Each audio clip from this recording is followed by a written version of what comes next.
सियासत के समीकरण में कई ऐसे चेहरे हैं जो सत्ता के करीब पहुंचते पहुंचते रह जाते हैं। आज सत्ता की, सियासत की, चक्रव्यूह की और तमाम कहानियों की 2025 के फेहरिस्त में हम चर्चा करने जा रहे हैं सारण जिले के और महाराजगंज लोकसभा क्षेत्र के अंतर्गत आने वाले एकमा विधानसभा क्षेत्र की। 2010 के परिसीमन में एकमा पहली बार अस्तित्व में आया और पहली बार यहां से मनोरंजन सिंह उर्फ धूमल सिंह जदयू के टिकट पर चुनाव जीतने में सफल रहे।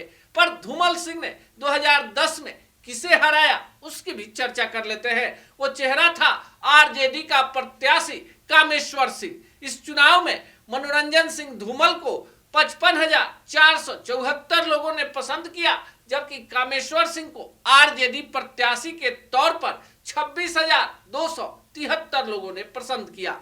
अब देखिए, एकमा जो है, एकमा को बनाने के लिए कई विधानसभा क्षेत्रों को विलोपित किया गया और ऐसे में जलालपुर जो क्षेत्र था उसको विलोपित करके माझी और नए एकमा में बांट दिया गया। मसरख विधानसभा समाप्त हुआ और उसका 50% से ज्यादा भाग जो है वो बनियापुर में आ गया। तो बनियापुर का जो पश्चिमी इलाका था वो एकमा में चला गया और एकमा के बारे में एक धारणा बना ली गई कि ये जिस तरह से बनियापुर पहले भूमिहारों का वर्चस्व वाला क्षेत्र होता था, एकमा भूमिहार बहुल हो गया। पर देखिए, सियासत का समीकरण जो है वो मनगढ़ंत कहानियों से नहीं चलता। अब 2015 की बात ले लीजिए, फिर जदयू ने मनोरंजन सिंह धूमल को अपना प्रत्याशी बनाया। जदयू का आरजेडी से समीकरण था, जबकि बीजेपी अकेले लड़ रही थी। ऐसे में बीजेपी के ही पुराने कैडर रहे कामेश्वर सिंह मुन्ना को बीजेपी ने अपना प्रत्याशी बनाया, जबकि दूसरी तरफ मनोरंजन सिंह धूमल थे। 2015 की लड़ाई में धूमल सिंह फिर से चुनाव जीतने में सफल रहे। उन्हें 49,508 वोट मिले, जबकि भाजपा प्रत्याशी कामेश्वर सिंह को 41,382 वोट मिले। अब आपको बताएं कि धूमल सिंह भूमिहार जाति से आते हैं, जबकि कामेश्वर सिंह राजपूत जाति से। हार जीत का अंतर महज 8,000 वोट रहे। लेकिन सबसे चौंकाने वाला 2015 में नाम रहा रंजीत सिंह का, जो राजपूत बिरादरी से आते हैं और जिन्होंने 28,345 वोट ले लिया। तो ऐसे में बीजेपी प्रत्याशी और रंजीत सिंह जो दोनों एक जाति से आते थे, दोनों के वोट को जोड़ दें तो ये आंकड़ा 70,000 के करीब पहुंच जाता है। और ऐसे में एकमा को लेकर ये बात हो गई कि यहां पर भी लीडिंग वोट जो है भूमिहारों से ज्यादा राजपूतों का है। अब 2020 में क्या हुआ? 2020 का समीकरण बदला। नीतीश कुमार को लगा कि धूमल सिंह को टिकट नहीं देने से पार्टी की छवि निखरेगी, पर यहां से धूमल सिंह के बदले उनकी पत्नी सीता देवी को जदयू ने उम्मीदवार बना दिया, जबकि आरजेडी ने यहां कलकत्ता के बड़े व्यवसायी और एकमा के रहने वाले श्रीकांत यादव को प्रत्याशी बनाया। कामेश्वर सिंह जो लगातार यहां से 2015 और 2010 में सेकंड रनर अप थे, यानी जिनसे मूल लड़ाई हुई थी धूमल सिंह की, वो यहां पर लोजपा रामविलास के प्रत्याशी बन गए। ऐसे में राजपूत वोटर जो थे कामेश्वर सिंह के तरफ, भूमिहार वोटर सीता देवी के तरफ और बाकी वोटर बिखर गए और ऐसे में 53,875 वोट लाकर आरजेडी के श्रीकांत यादव पहली ही बार में बाजी मारने में सफल रहे। यहां जदयू प्रत्याशी को यानी धूमल सिंह की पत्नी सीता देवी को 39,948 वोट मिले, जबकि लोजपा रामविलास के प्रत्याशी कामेश्वर सिंह मुन्ना को 29,992। परसेंटेज की बात करें तो श्रीकांत यादव को 35%, जबकि सीता देवी को 25% और कामेश्वर सिंह मुन्ना को 20% के करीब वोट मिल गया। अब 2025 में क्या होगा? अब देखिए, 2025 की कहानी को समझने से पहले 2024 लोकसभा की कहानी को समझना होगा।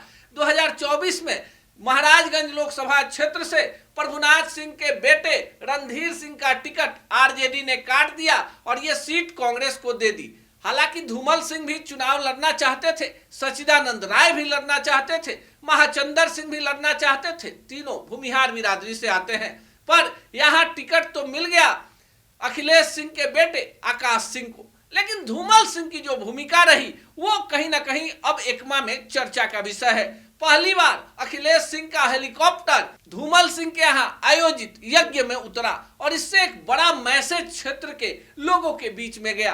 हालांकि बाद में डैमेज कंट्रोल के तहत धूमल सिंह जो थे वो बीजेपी के खेमे में नजर आए, पर जो दरारें खींचनी थी वो खींच गई और उसका असर 2025 में दिख रहा है।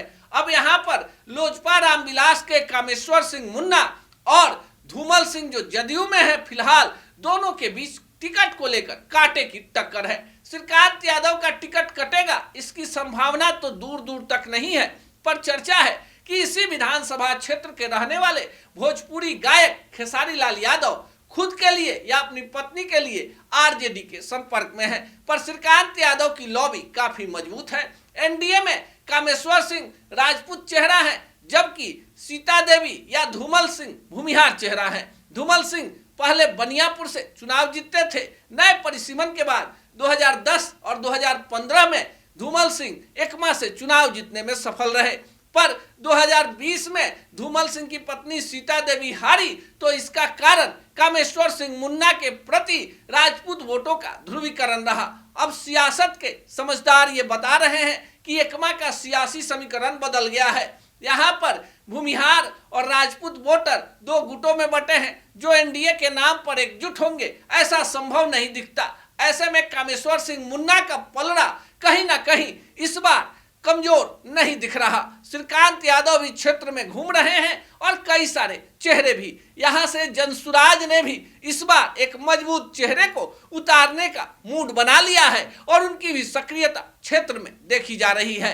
अब एकमा के कहानी में, राजनीति में श्रीकांत यादव, सीता देवी या धूमल सिंह या कामेश्वर सिंह मुन्ना कौन 2025 के सरताज बनेंगे ये तो एकमा की जनता तय करेगी, पर चर्चा में कामेश्वर सिंह मुन्ना है, जिनको इस बार रोकना कठिन दिख रहा है एनडीए के टिकट के दावेदारी से। सीधे सीधे चिराग पासवान के गुड बुक में है और चिराग ने एकमा सीट एनडीए से मांग ली है। जिस तरह की तैयारी है, भीड़ है, कार्यक्रम हो रहे हैं, उससे धूमल सिंह की परेशानी बढ़ने वाली है।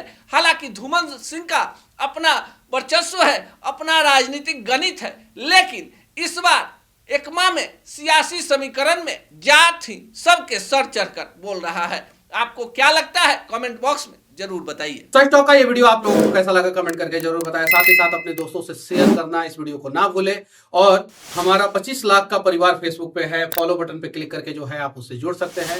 यूट्यूब पे भी लगभग 25 लाख का परिवार है हमारा, उस पे भी जो है सब्सक्राइब बटन पे क्लिक करके आप जुड़ सकते हैं।